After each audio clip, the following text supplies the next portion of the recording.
السلام علیکم ورحمۃ اللہ وبرکاتہ۔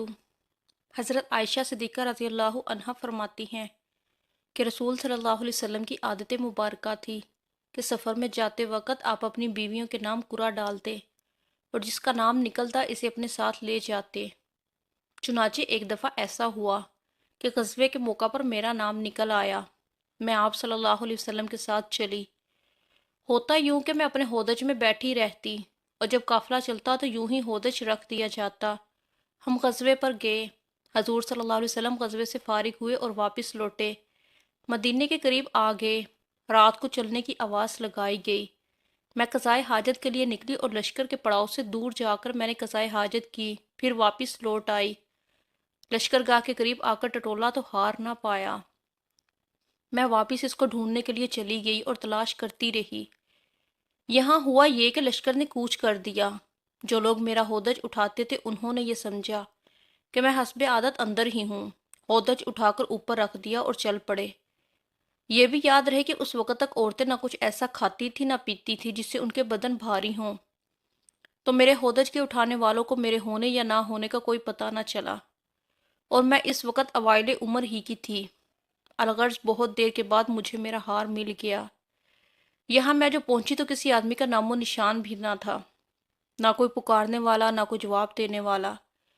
میں اپنے نشان کے مطابق وہیں پہنچی جہاں ہمارا اونٹ بٹھایا گیا تھا، اور میں وہیں انتظار میں بیٹھ گئی کہ جب آپ صلی اللہ علیہ وسلم آگے چل کر میرے نہ ہونے کی خبر پائیں گے تو مجھے تلاش کرنے کے لیے یہیں آئیں گے۔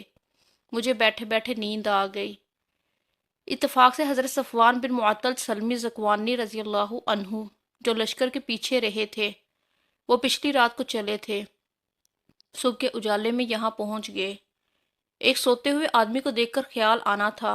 غور سے دیکھا تو چونکہ پردے کے حکم سے مجھے پہلے وہ دیکھتے ہی تھے، دیکھتے ہی پہچان گئے، اور بآواز بلند ان کی زبان سے نکلا، انا للہ و انا الیہ راجعون۔ ان کی آواز سنتے ہی میری آنکھ کھل گئی اور میں اپنی چادر سے اپنا منہ ڈھانپ کر سنبھل بیٹھی۔ انہوں نے جھٹ سے اپنے اونٹ کو بٹھایا اور اس کی ٹانگ پر اپنا پاؤں رکھا۔ میں اٹھی اور اونٹ پر سوار ہو گئی۔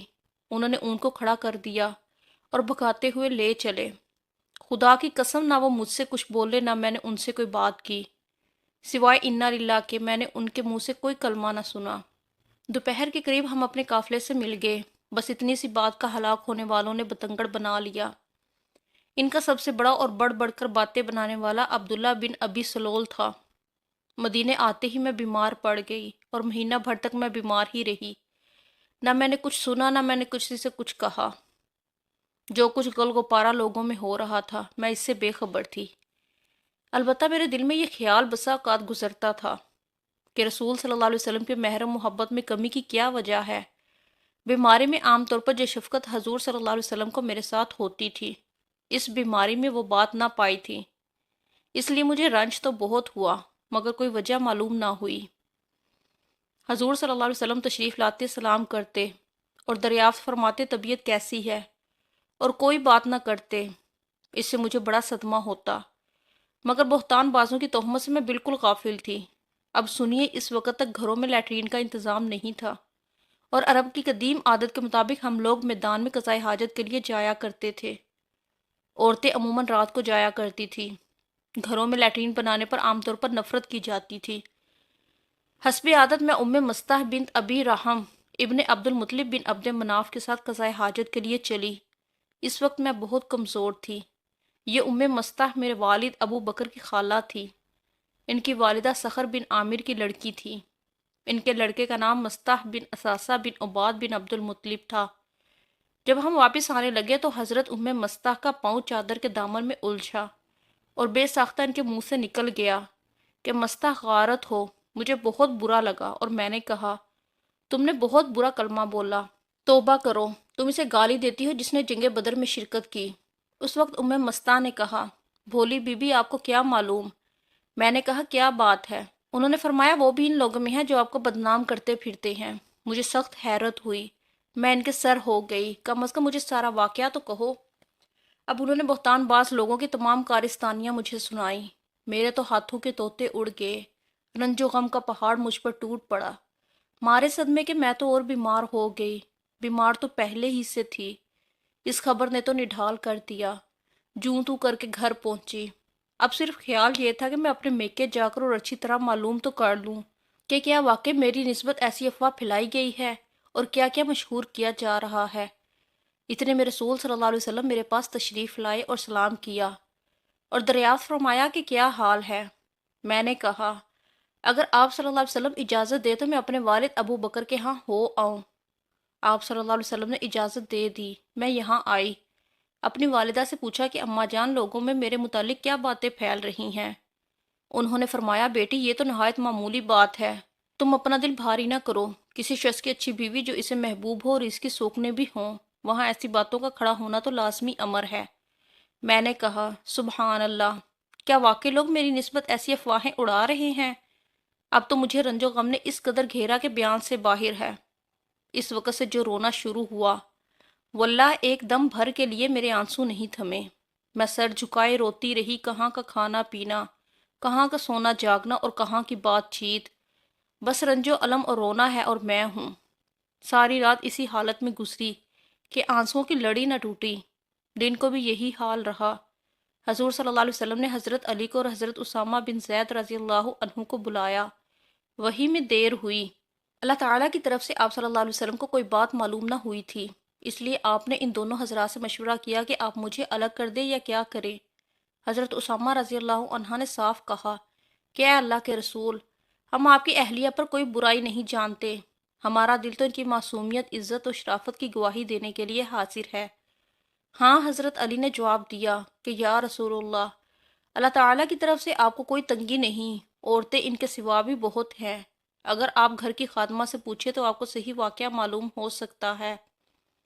آپ صلی اللہ علیہ وسلم نے اسی وقت گھر کی خادمہ حضرت بریرہ رضی اللہ عنہ کو بلوایا اور ان سے فرمایا کہ حضرت عائشہ رضی اللہ عنہا کی کوئی بات شک و شبہ والی کبھی بھی دیکھی ہو تو بتاؤ۔ بریرہ رضی اللہ عنہا نے کہا کہ خدا کی قسم جس نے آپ کو حق کے ساتھ مبعوث فرمایا ہے، میں نے ان سے کوئی بات کبھی اس قسم کی نہیں دیکھی۔ ہاں، صرف یہ بات ہے کہ کم عمری کی وجہ سے ایسا ہو جاتا ہے کہ کبھی کبھی گوندا ہوا آٹا یوں ہی رکھا رہتا ہے اور بی بی سو جاتی تو بکری آ کر آٹا کھا جاتی۔ اس کے سوا میں نے ان کا کوئی قصور کبھی نہیں دیکھا۔ چونکہ کوئی ثبوت اس واقعے کا نہ ملا، اس لیے اسی دن رسول صلی اللہ علیہ وسلم ممبر پر کھڑے ہوئے اور مجمع سے مخاطب ہو کر فرمایا کون ہے جو مجھے اس شخص کی ایذاؤں سے بچائے جس نے مجھے ایذائیں پہنچاتے پہنچاتے اب تو میری گھر والیوں کے بارے میں مجھے ایذائیں پہنچانی شروع کر دی۔ واللہ میں جہاں تک جانتا ہوں مجھے اپنی گھر والیوں میں سوائے بھلائی کے اور کوئی چیز معلوم نہیں۔ جس شخص کا نام یہ لوگ لے رہے ہیں، میری دانش میں تو اس کے متعلق بھی سوائے بھلائی کے اور کچھ نہیں۔ وہ میرے ساتھ ہی گھر میں آتا تھا۔ یہ سنتے ہی حضرت سعد بن معاذ کھڑے ہو گئے، فرمانے لگے اللہ کے رسول صلی اللہ علیہ وسلم میں موجود ہوں، اگر وہ قبیلہ اوس کا شخص ہے تو ابھی ہم اس کی گردن تن سے جدا کرتے ہیں، اور اگر وہ ہمارے خزرج بھائیوں میں سے ہے تو بھی آپ جو حکم دے ہمیں اس کی تعمیر میں کوئی عذر نہ ہوگا۔ یہ سن کر حضرت سعد بن عبادہ رضی اللہ عنہ کھڑے ہو کے، یہ قبیلہ خزرج کے سردار تھے تو یہ بڑے نیک بخت، مگر حضرت سعد بن معاذ کی اس وقت کی گفتگو سے انہیں اپنے قبیلے کی حمیت آ گئی اور ان کی طرفداری کرتے ہوئے حضرت سعد بن معاذ سے کہنے لگے نہ تو اسے قتل کرے گا، نہ اس کے قتل پر تو قادر ہے، اگر وہ تیرے قبیلے کا ہوتا تو اس کا قتل کیا جانا کبھی پسند نہ کرتا۔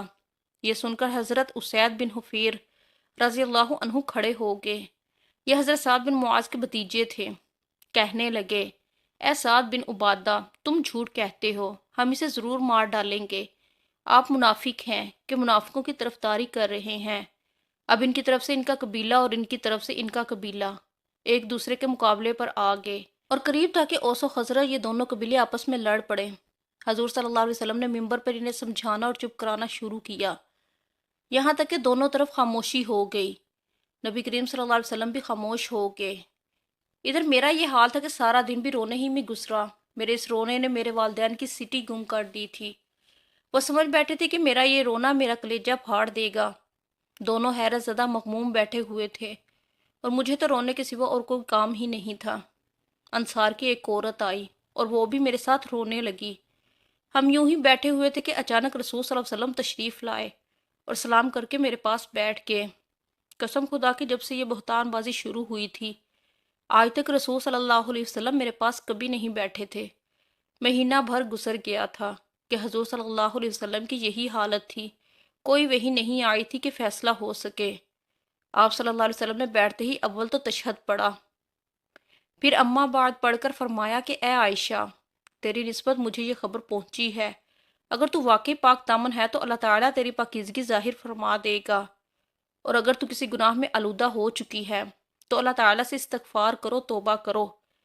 بندہ جب گناہ کر کے اپنے اقرار گناہ کے ساتھ خدا کی طرف جھکتا ہے اور اس سے معافی طلب کرتا ہے تو اللہ تعالیٰ اسے بخش دیتا ہے۔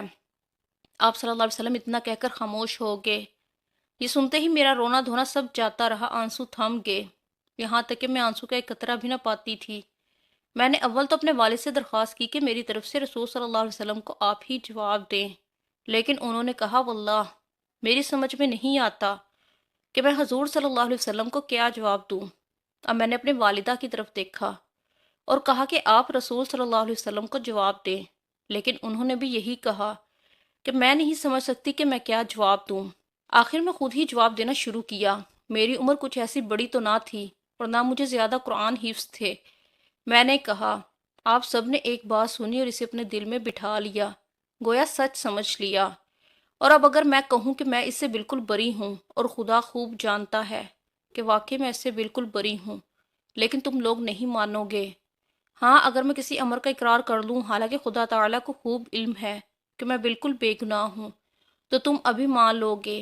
میری اور تمہاری مثال تو بالکل حضرت ابو یوسف کا یہ قول ہے، بس صبر ہی اچھا ہے جس سے میں شکایت کا نام ہی نہ لوں، اور تم جو باتیں بناتے ہو ان میں اللہ تعالیٰ ہی میری مدد کرے۔ اتنا کہہ کر میں نے کروٹ پھیر لی اور اپنے بستر پر لیٹ گئی۔ باخدا مجھے یقین تھا کہ چونکہ میں پاک ہوں اللہ تعالیٰ میری برات اپنے رسول صلی اللہ علیہ وسلم کو ضرور معلوم کرا دے گا، لیکن یہ تو میرے گمان میں بھی نہیں تھا کہ میرے بارے میں قرآن کی آیتیں نازل ہوں گی۔ میں اپنے آپ کو اس سے بہت کمتر جانتی تھی۔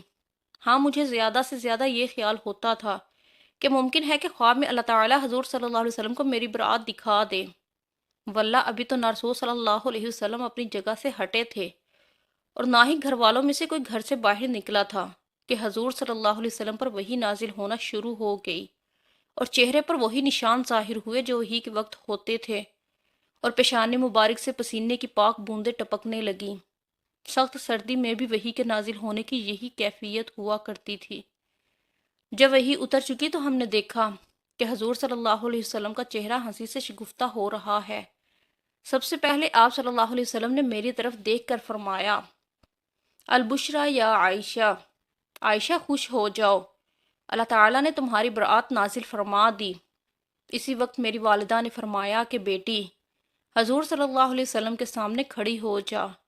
میں نے جواب دیا کہ واللہ نہ تو میں آپ کے سامنے کھڑی ہوں گی اور نہ سوائے اللہ تعالیٰ کی کسی اور کی تعریف کروں گی، اسی نے میری برات اور پاکیزگی نازل فرمائی ہے، اس لیے میں تو اسی کی تعریف کروں گی اور اسی کا شکریہ ادا کروں گی۔